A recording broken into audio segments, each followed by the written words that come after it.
Hey guys, and welcome to Pheas Software. Today we're going to do a how to program the Eagle ETU in this Delta Armory's Stribog.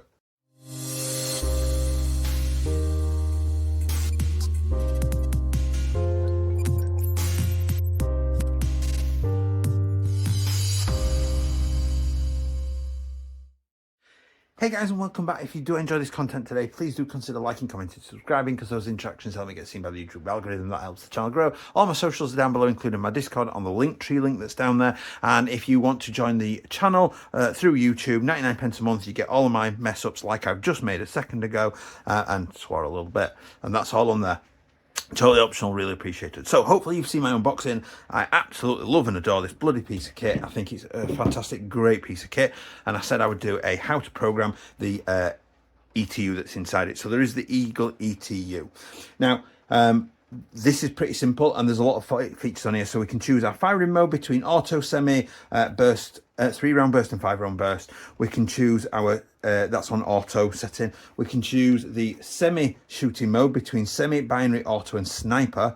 We can choose the trigger mode as to sensitivity between so 5 settings between 20 and 100%.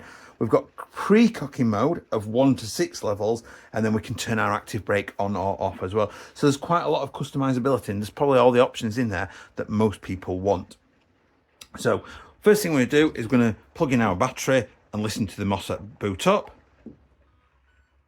There's the beeping. I apologise if you can hear the rain on the window outside. So we're going to put it to semi, and then we're going to pull and hold the trigger for 5 seconds.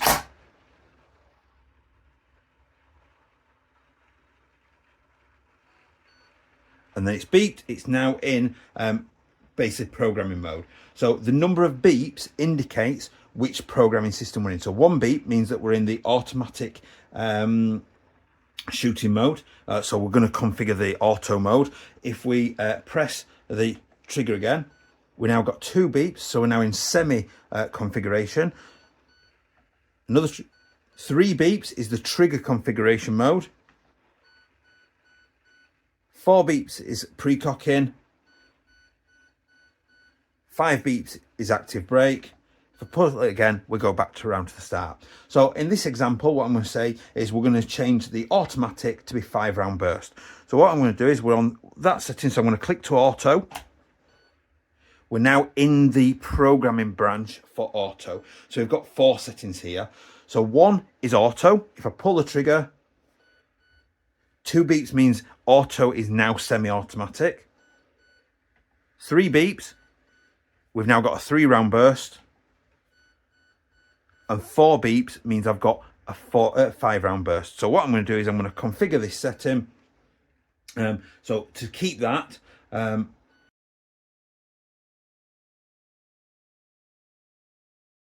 so we're in the trigger. I'm going to put it to 5-round burst. So I'm going to click the trigger. 2 beeps, 3 beeps. So 4 beeps means 5-round burst. So what I'm going to do is long press and hold the trigger to confirm the option.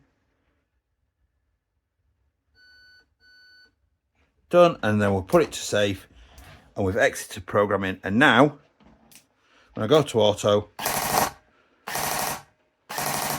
I'm on 5-round burst. And the same process again. If I put it to semi, I'm going to press.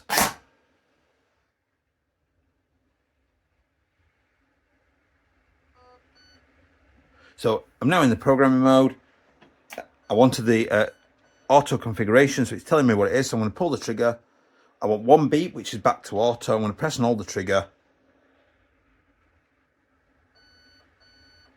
That confirms it. Now, if I put the selector back to semi,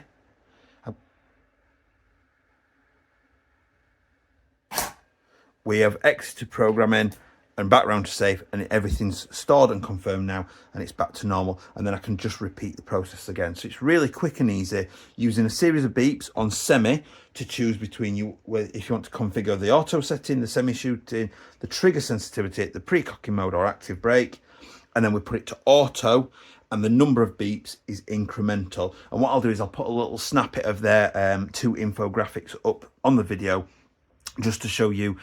This one will show you to select the mode, And once you're happy with the number of beeps, the mode, that's the mode you want to configure. You flick to auto, and then this image will show you the sub levels within each of those where you can configure everything that you want within those levels, and you long press on the trigger to confirm a selection, and then you exit back out.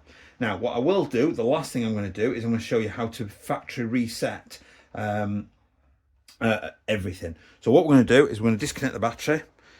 Now, don't forget, this even includes disabling the trigger as well, so keep that in mind. And it might be that when yours is new out of the box, you might need to do this. So we're on safe.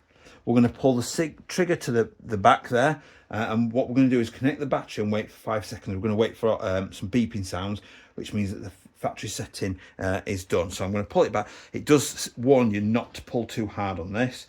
So obviously we're not trying to physically. So 1, 2, 3. There we go. We've got the double beep. So it's now factory reset. So what we can do is make sure that we're going to disconnect the battery again. So it's fully factory reset.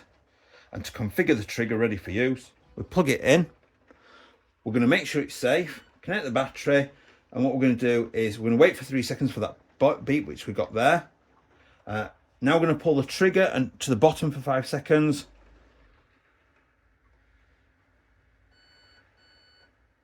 And now our system is ready to use. So if we go to semi, go to auto, and any settings that we have done have now been overridden back to semi. Auto is full auto. The trigger sensitivity is its standard setting, which I think is 1, and all the settings are restored back to factory default.